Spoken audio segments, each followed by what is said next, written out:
Hello everyone, welcome to all. आज हम लोग नया चैप्टर स्टार्ट कर रहे हैं जिसका नाम है मैग्नेटिक फोर्स, मटेरियल्स और इंडक्टेंस।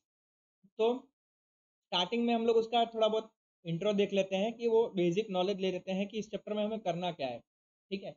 तो लास्ट लेक्चर में हमने बेसिक कंसेप्ट ऑफ मैग्नेटोस्टैटिक पढ़ा था और डिफरेंशियल मैग्नेटिक जो डिफरेंट डिफरेंट मैग्नेटिक फील्ड की क्वांटिटीज थी वो हमने कवर अप कर ली थी, जिसमें हमने बायो सावर्ट लॉ पढ़ लिया था, एम्पियर्स लॉ पढ़ लिया था, मैग्नेटिक फ्लक्स का फिजिकल सिग्निफिकेंस भी देख लिया था, फ्लक्स डेंसिटी हमने कंप्लीट कर दी थी। उसके अलावा हमने स्केलर पोटेंशियल और वेक्टर पोटेंशियल भी कंप्लीट कर दिया था। ठीक है। तो ये जो स्टेडी मैग्नेटिक फील्ड का आपका बेसिक नॉलेज है, ये कंसेप्ट आपके यहाँ पे काम आएंगे। ठीक है। यहाँ पे आपको क्या पढ़ना है, फोर्सेस और टॉर्क जो आपके मैग्नेटिक फील्ड के द्वारा किसी अदर चार्ज पे आपका कितना होता है। ठीक है। तो वो सब हम लोग आज इस ये वाले चैप्टर में कवर अप करेंगे। ओके। तो अगर किसी ने पिछला पिछले चैप्टर के वीडियो नहीं देखे हैं तो प्लीज जाके पहले वो देख लीजिएगा। Okay. Biot Savart law, Ampere's law, magnetic flux का physical sequence, physical significance, magnetic flux density, scalar potential और वेक्टर पोटेंशियल। ओके। ये सारे टॉपिक हमने लास्ट लेक्चर में कवर अप कर दिए थे। नाउ इलेक्ट्रिक फील्ड और स्टेडी मैग्नेटिक फील्ड का मेन डिफरेंस क्या आपको पता है कि इलेक्ट्रिक फील्ड जो होता है वो किसी स्टेशनरी चार्ज पे फोर्स को एक्सर्ट करने पे होता है या फिर मूविंग चार्ज पे होता है। लेकिन स्टेडी मैग्नेटिक फील्ड होता है उस पे, उसमें क्या होता है कि ओनली मूविंग चार्ज पे आपका कितना फोर्स पड़ रहा है उसके अकॉर्डिंग ही आपका मैग्नेटिक फील्ड प्रोड्यूस होता है। ठीक है। ये आपको ध्यान रखने वाली बात है। ये डिफरेंस हो गया आपका इलेक्ट्रिक फील्ड और मैग्नेटिक फील्ड में। ठीक है। तो मैग्नेटिक फील्ड स्टेशनरी चार्ज पे कभी भी प्रोड्यूस नहीं होता। इसीलिए मैग्नेटिक फील्ड का जो फोर्स जो एक्सर्ट हो रहा है, फोर्स जो उस पर पड़ रहा है या फोर्स उसके कारण पड़ रहा है मूविंग चार्ज के ऊपर, वो भी आपका एक तरीके से स्टेशनरी नहीं होता है। ठीक है। तो पहले हम लोग ये देख लेते हैं कि फोर्स मूविंग पॉइंट चार्ज पे कितना पड़ता है due to the magnetic field. तो आज का सबसे पहला टॉपिक है हमारा force on a moving charge due to magnetic field. Okay. तो स्टैटिक इलेक्ट्रिक जैसे फील्ड होता है आपका ई, वो जो फोर्स होता है वो स्टैटिक और मूविंग चार्ज दोनों पे होता है। इसीलिए हम लोग कूलम्ब्स के लॉ के अकॉर्डिंग जो फोर्स हमारा इलेक्ट्रिक चार्ज पे प्रोड्यूस हो रहा है वो कितना ऑप्टेन हो रहा है, वो आपका कुछ इतना हो रहा है, F E is equal to Q E newton according to Coulomb's law. Okay. Positive charge के लिए फोर्स जो एक्सर्ट हो रहा है वो ई की डायरेक्शन में, यानी जो मैग्नेट इलेक्ट्रिक फील्ड है आपकी उस डायरेक्शन में आपका फोर्स एक्सर्ट हो रहा है। ठीक है। तो फोर्स जो है उसे हम लोग कह सकते हैं कि ये आपका एक इलेक्ट्रिक फोर्स है। नाउ ऐसा हम लोग कंसिडर करते हैं कि एक चार्ज है आपके पास, उसको हम लोग क्या करते हैं एक स्टेडी मैग्नेटिक फील्ड में रखते हैं। स्टेडी मैग्नेटिक फील्ड में रखेंगे तो क्या होगा, इट एक्सपीरियंसेस फोर्स जब वो मूविंग करेगा। जब चार्ज आपका मूव करेगा तब आपका चार्ज पे आपको किसी तरीके का फोर्स एक्सपीरियंस होगा। तो ये जो फोर्स है वो आपका कौन सा फोर्स है, वो आपका है मैग्नेटिक फोर्स, जिसे हम लोग एफएम कहते हैं। वो आपका कितना होता है चार्ज पे, वो आपका होता है मूविंग विथ वेलोसिटी v और स्टेडी मैग्नेटिक फील्ड b के अकॉर्डिंग। ठीक है। तो मैग्नेटिक फील्ड में आपका कूलम्स लॉ क्या होगा, मैग्नेटिक फील्ड में आपका कूलम्स लॉ होगा F M is equal to Q B into B. Okay. Figure में देख लेते हैं हम लोग। ये देखिए, ये आपका इक्वेशन नंबर ये वाला इक्वेशन नंबर 1 है, ये वाला इक्वेशन नंबर 2 है आपका। ठीक है। तो मैग्नेटिक फील्ड अगर हम लोग यहाँ पे देखते हैं कि मैग्नेटिक फील्ड मूविंग चार्ज में मतलब कितना फोर्स प्रोड्यूस हो रहा है, वो देख लेते हैं हम लोग। ठीक है। तो इसमें हम लोग एक प्लेन कंटेन कर रहे हैं। ओके। प्लेन में आपका एक चार्ज है क्यू, यहाँ पे आपको दिखाया है। ओके। और यहाँ पे आपकी चार्ज डेंसिटी और velocity V, sorry magnetic field और वेलोसिटी वी आपको इस प्रकार से मिल रही है due to the moving charge. ये चार्ज आपका मूव कर रहा है ये प्लेन में। ठीक है। तो उसके कारण कितना फोर्स एक्सर्ट हो रहा है, उसके कारण आपका फोर्स हो रहा है F M is equal to Q V cross B. Okay. तो ये जो हमारा इक्वेशन नंबर 1 था, वो हमारा क्लियरली स्टेट कर रहा है कि इलेक्ट्रिक फोर्स होता है जो स्टेडी मैग्नेटिक फील्ड में जो इलेक्ट्रिक फोर्स होता है वो आपका इंडिपेंडेंट होता है मूविंग चार्ज की वेलोसिटी से। सिंपल। ओके। अगर हम लोग दूसरे शब्दों में बोले तो इलेक्ट्रिक फोर्स जो आपका मूविंग चार्ज पे एक्सर्ट हो रहा है बाय द इलेक्ट्रिक फील्ड, वो आपका इंडिपेंडेंस है, उसकी डायरेक्शन आपकी उसकी वो इंडिपेंडेंस है उसके वेलोसिटी से। चार्जिंग की जो मूवेबल चार्ज हो रहा है उसकी वेलोसिटी से वो इंडिपेंडेंट है। और उसकी डायरेक्शन क्या है? जिस डायरेक्शन में आपका चार्ज मूव हो रहा है उसी डायरेक्शन में आपका इलेक्ट्रिक फील्ड लग रहा है, मतलब फोर्स लग रहा है। ठीक है। तो इलेक्ट्रिक फोर्स आपका परफॉर्म करता है वर्क ऑन अ चार्ज। जबकि मैग्नेटिक फील्ड में क्या होता है? मैग्नेटिक फील्ड में आपको उसकी जो मूविंग चार्ज है उसकी आपको वेलोसिटी भी पता होनी चाहिए, क्योंकि मूविंग चार्ज का जो फोर्स मैग्नेटिक फील्ड में जो फोर्स एक्सर्ट हो रहा है वो आपका मूविंग चार्ज की वेलोसिटी पे भी डिपेंडेंट है। इसीलिए मूविंग चार्ज इसीलिए मूविंग चार्ज आपका मूविंग चार्ज की वेलोसिटी आपके लिए बहुत ही मायने रखती है इन मैग्नेटिक फील्ड। ओके। लेकिन जो आपका एफएम है, एफएम मीन्स मैग्नेटिक फील्ड में जो आपका फोर्स है जो आपका क्यू चार्ज पे एक्सर्ट हो रहा है वो आपका उसका जो है वो राइट एंगल बन रहा है in the direction of the motion of the charge. ठीक है। अगर हम अब लॉरेंट्स फोर्स इक्वेशन अगर हम लोग देखते हैं तो न्यूटन ने हमें एक इंपॉर्टेंट प्रॉपर्टी दी थी। न्यूटन ने क्या कहा था हमें? दो दो या फिर दो से ज्यादा फोर्सेस अगर एक इंडिपेंडेंटली एक दूसरे पे आपका फोर्स लगा रहे हैं तो उसका जो नेट और रिजल्टेंट इफेक्ट है वो क्या होता है? जितने भी फोर्स आपके लग रहे हैं उनका सम होता है। ओके। न्यूटन ने एक ये चीज बहुत ही इंपॉर्टेंट बताई थी। इसका मतलब क्या है? अगर आप किसी पार्टिकल कैरिंग कंडक्टर चार्ज जहां पे आपका पॉजिटिव चार्ज है और उसकी मूविंग वेलोसिटी आपकी v है और किसी रीजन में वो प्रेजेंट है और दोनों electric force sorry electric field और मैग्नेटिक फील्ड दोनों भी प्रोड्यूस है, मतलब दोनों भी आपके प्रेजेंट है, तो पार्टिकल के मोशन में जितना भी आपका फोर्स एक्सपीरियंस हो रहा है यानी कितना हो रहा है? एफ और एफ जितना, ड्यू टू द इलेक्ट्रिक और मैग्नेटिक फील्ड। ओके। तो रिजल्टेंट फोर्स कितना एक्सपीरियंस होगा? टोटल फोर्स यानी F E plus F M जितना आपका टोटल फोर्स आपको एक्सपीरियंस होगा अकॉर्डिंग टू न्यूटन। ठीक है। तो F is equal to F E plus F M.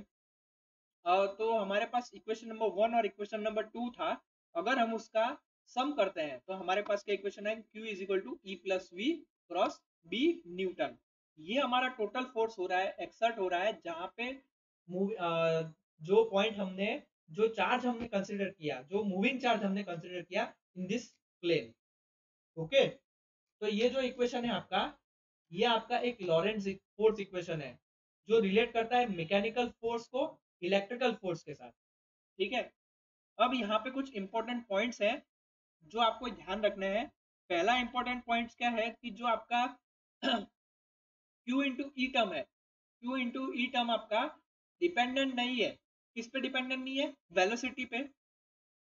ठीक है। वेलोसिटी पे आपका डिपेंडेंट नहीं है। क्यों डिपेंडेंट नहीं है? क्योंकि आपका ये इलेक्ट्रिक फोर्स है और इलेक्ट्रिक फोर्स आपका स्टैटिक मैग्नेटिक फील्ड और rotating magnetic sorry static steady magnetic material और रोटेटिंग जो आपका पार्ट है उसके उस पे भी डिपेंडेंट रहता है। ओके। और जो सेकंड टर्म है क्यू वी क्रॉस बी, ये आपका डिपेंडेंट है on velocity of moving charge. ठीक है। ये दो पॉइंट इंपॉर्टेंट पॉइंट्स है जो आपको ध्यान रखना है। ओके। तो ये जो हमारे पास ऊपर इक्वेशन आया तो इसका सॉल्यूशन हमें किसने दिया? इसका सॉल्यूशन हमें दिया डच फिजिसिस्ट थे हेनरिक ए लॉरेंस। उन्होंने ये जो ऊपर का इक्वेशन था उसका सॉल्यूशन दिया। ठीक है। इसके लिए उन्हें क्या हुआ 1902 यानी 1902 में इनको नोबेल प्राइज से भी पुरस्कार दिया गया इन फिजिक्स। ओके। ये आपको ध्यान रखना है। अब कुछ आपका तो अब लॉरेंस ने आपका ये इक्वेशन का सॉल्यूशन किस तरीके से दिया? तो उन्होंने एक चीज बनाई थी उन्होंने बनाया था मैग्नेटो हाइड्रोडायनेमिक जनरेटर, यानी आप इसे कह सकते हैं MHD जनरेटर। तो इसमें क्या होता है कि फोर्स जो हो रहा है आपका, फोर्स जो हो रहा है वो अकॉर्डिंग टू फोर्स इनटू, आप कह सकते हैं कि अब जो फोर्स आप जो आपका फोर्स एक्सर्ट हो रहा है किसी भी मूविंग चार्ज पे, वो आपका किसके अकॉर्डिंग हो रहा है, उसके मास और उसके एक्सेलरेशन के प्रोडक्ट के अकॉर्डिंग हो रहा है। ठीक है, और आपका एक्सेलरेशन क्या है, change in velocity with time. ठीक है, जिसे आप डिनोट कर सकते हैं Q is equal to E plus V cross B से, जो आपको ऊपर हमने इक्वेशन बताया था। ओके, तो यहाँ पे आपको वो टेबल दिया गया है। देखिए टेबल में क्या है, इलेक्ट्रिक फील्ड आपको दे रखी है, तो उसका स्टेशनरी पार्टिकल क्या आपका है, QE है, और मोशन में आपका क्या पार्टिकल क्या वो भी QE है। लेकिन मैग्नेटिक फील्ड में आपके स्टेशनरी पार्टिकल नहीं आते, क्योंकि मैग्नेटिक फील्ड में जो मैग्नेटिक फोर्स एक्सर्ट हो रहा है वो आपका ओनली ऑन मूविंग चार्जिंग पे हो रहा है, और वो कितना हो रहा है, Q V क्रॉस B जितना हो रहा है। ठीक है, और अगर हम दोनों का कंबाइन करते हैं तो हमारे पास स्टेशनरी में क्या आएगा, QE आएगा, और पार्ट मोशन में क्या आएगा आपका QE plus V cross B जितना आएगा। ओके, नाउ कुछ एक एग्जांपल है जो आपका आ सकता है एग्जाम में। ओके, तो यहाँ पे एग्जाम्पल की क्या है कि नेगेटिव पॉइंट चार्ज दे रखा है आपको, Q is equal to -40 nanocoulomb. Okay, ये आपका मूव कर रहा है विद द वेलोसिटी आपको दे रखी है 6 × 10⁶ मीटर पर सेकंड, और डायरेक्शन उसकी स्पेसिफाइड कर रखी है, उसका यूनिट वेक्टर आपको दे रखा है वेलोसिटी का 0.48 ax minus 0.6 ay plus 0.6 az। Okay, और हमें फाइंड आउट करना है कि वेक्टर मतलब जो फोर्स एक्सर्ट हो रहा है मूविंग पार्टिकल पे बाय द फील्ड, उसका मैग्नीट्यूड कितना है। सिंपल, तो पहले हमको यहाँ पे बी दे रखा है, फर्स्ट केस में आपको बी दे रखा है 2ax minus 3ay plus 5az। Okay, दूसरी बार में दे रखा है आपका 2ax minus 3ay plus 5az kilo volt पर मीटर। और अगर हमें तीसरा दे रखा है कि बी और ई दोनों एक साथ एक्ट करें तो हमारा क्या मैग्नीट्यूड होगा। ओके, तो यहाँ पे आपको सारी डिटेल आपको दे रखी है, आपको सिंपल सिर्फ और सिर्फ आपको इक्वेशन रखना है और उसका फाइंड आउट आंसर करना है। ठीक है, तो magnetic force by the B on charge Q, तो वो किस तरीके से गिवन होगा, Q is equal to V cross B होगा, Q into V cross B होगा। तो हमें क्या करना है, V क्रॉस B का क्रॉस प्रोडक्ट करना है। क्रॉस प्रोडक्ट करेंगे तो हमारे पास F की वैल्यू कुछ इस तरीके से आएगी 0.2592 ax minus 0.8832 ay minus 0.6336 az मिली न्यूटन। ओके, तो मैग्नीट्यूड ढूंढना है तो अंदर हम लोग अंडर रूट करके स्क्वायर करेंगे, मिली में है इसलिए 10⁻³ किया उसका, और हमारे पास फोर्स आ गया इन न्यूटन 1.1174 मिली न्यूटन। ये हो गया हमारा फर्स्ट, जब हमारा हमको बी दे रखा है। अब सेकंड में क्या था, हमें इलेक्ट्रिक फील्ड इंटेंसिटी दे रखी है, ई दे रखी है। तो फोर्स हमारा इलेक्ट्रिक फोर्स कितना एक्सर्ट होगा ड्यू टू द ई, हमारा Q इंटू ई जितना होगा। तो हम लोग क्या करेंगे, Q और E का डॉट प्रोडक्ट करेंगे और उसका मैग्नीट्यूड फाइंड आउट करेंगे। तो हमारे पास क्या वैल्यू आएगी 2.2465 मिली न्यूटन।